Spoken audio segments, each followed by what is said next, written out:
Welcome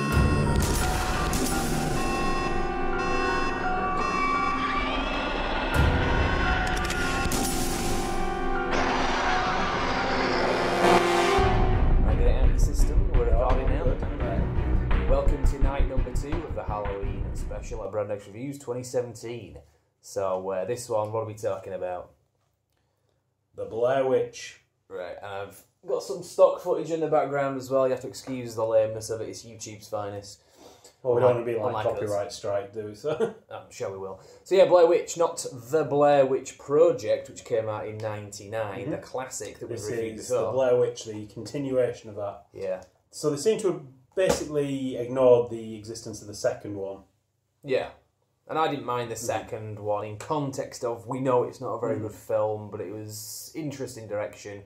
This one, it takes it in, back to the original film. Also, the second one, it kind of hinted at the real evil was kind of the kids. This one's definitely back to, no, it was Ellie Hedward, the witch. She's the long-limbed freak who's like killing things in the woods. Yeah. And it shows you in this one as well what the actual manifestation of the Blair Witch is, I suppose, unless it's maybe some kind of trick, I don't know. But you see a sort of stick creature of some kind in a few flashes. Yeah, kind of long limbs, because apparently they like tied like heavy rocks and weights to her limbs to stretch her out. It's almost like putting her on a rack, basically. Yeah. So, disappointing film, really, because when this was originally advertised, it wasn't originally advertised as a Blair Witch sequel. It was called The Woods, and I thought just a trailer for this found footage film looked quite good, and it got good reviews. I think it was that'sbloodydisgusting.com or whatever had said this was like a really good film. But then, obviously, they announced it's a Blair Witch sequel, which was even better. I think it was at Comic Con in San Diego last summer, and at this point, the film was about 2 months out from getting released. So it came out, went to see it, and I just found it very disappointing. The ending was quite effective, but yeah. Yeah, I think this was, again, held back by the found footage angle of it. And the stupid thing is it really didn't need to, because they went through all this like equipment. They have like a drone camera they can take pictures with from above, so you can have sweeping establishing shots. And they've got these little like, almost like Bluetooth earpieces that have got like a miniature like HD camera in them.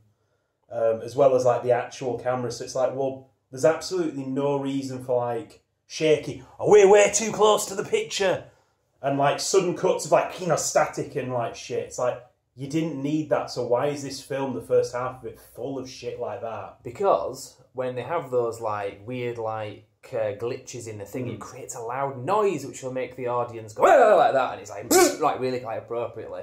And also, if someone happens to go into the bushes to have a piss, how do they come back? You know, me and you would be like, right, I'm back from, you know, even if you need to announce your presence. During this film, it's like, ah! I'm back. I'm back. Yeah. It's like, they do that 5 or 6 or 7 times in the space of like 15 minutes at most, and it's like, look, every time you're off camera, you don't have to return with a, ah! Yeah. And it's like, it's done so sort of obviously that the filmmakers have asked them to do that to make you jump.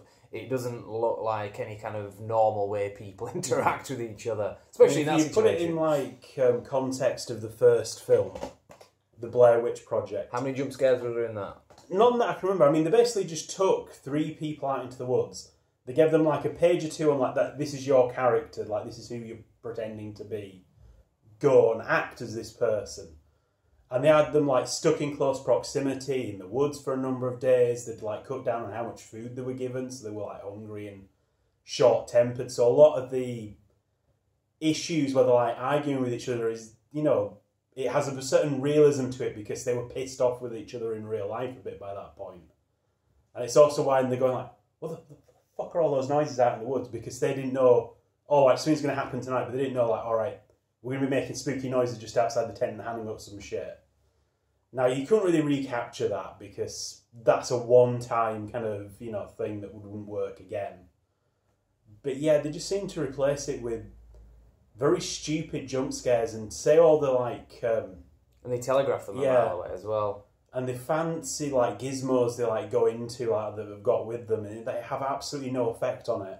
The drone didn't really do much other than the fact that... Get broke, basically. Yeah, an excuse to have somebody climb a tree to get it back. But again, but it's like the Blair Witch could have just as easily killed her on the ground. So why did she climb a tree first? Yeah, but like I say, they kind of telegraph the jump scares because they usually tend to come when be more quiet, everything will be quiet, and there'll be a loud noise like that.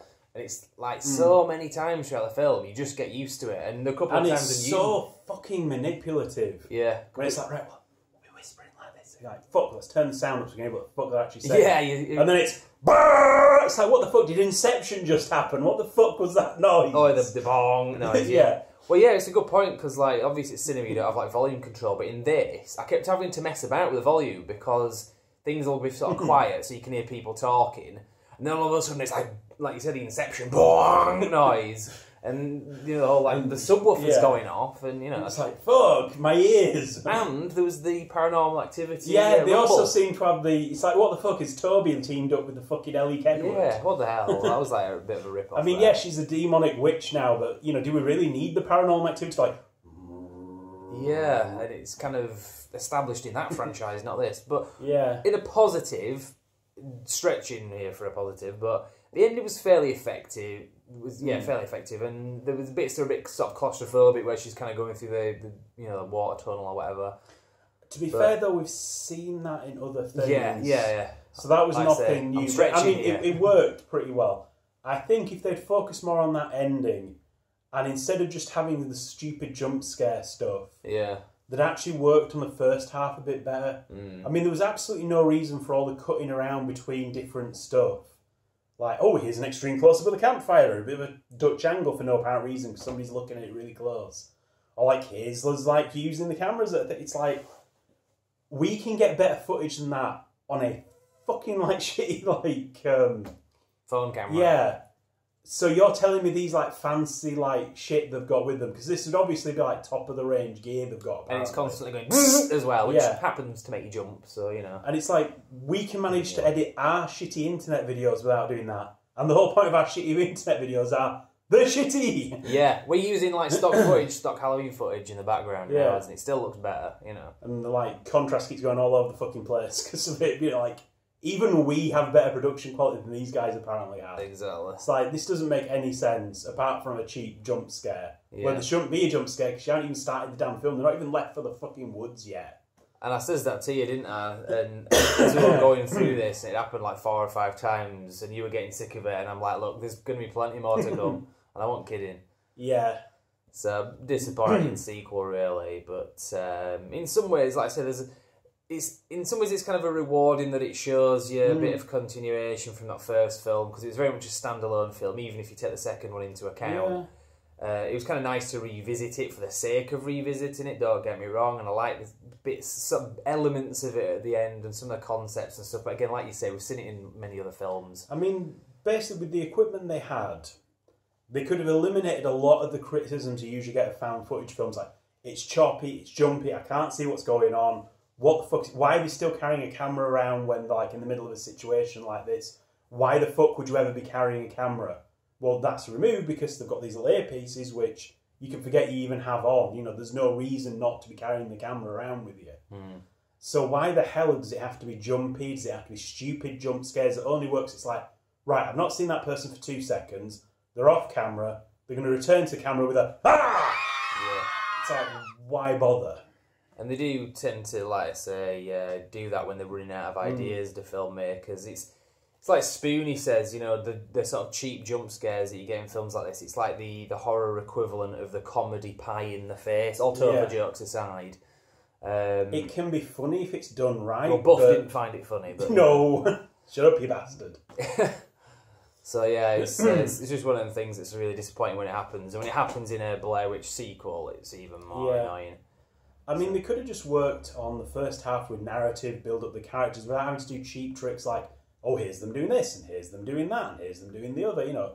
You could have just had it build up the characters naturally, plenty of, like, decent footage, maybe work on the paranoia angle, because they have a bit like there's 2 different groups kind of merged together, and one group don't really like the other group, pretty much from the word go, they've, like, got it in for them, and it turns out they kind of justified because they're a bit dicks towards the end. Yeah. But you could have built up the paranoia of like, look, they're dicking with us and stuff a lot more, which would have been more effective, I think, in the long run than, oh, here's jump scare number 57. Exactly. We'll have to keep cut this short anyway, but yeah, that's Blair Witch anyway. Like I say, if you haven't seen it, I wouldn't necessarily... Yeah, I don't think I'd enter the series at this point. If you've seen the original and you kind of want to see a little bit more and maybe see the Blair Witch, then check it out. It's not that bad. Yeah. It's not offensive, but just don't expect much from it. Yeah. Cool, right, well, we're going to do some more videos anyway, I think, leading up to Halloween night itself, so we haven't quite planned out exactly how many we're going to do, but there's going to be at least one more anyway, so check back tomorrow, because we're going to do one video a day, and not all of our videos are going to feature this shit in the background, by the way. It was a last-minute choice. But, yeah, so that's Blair Witch, we'll leave it there, and we'll see you next time. Yeah, happy Halloween.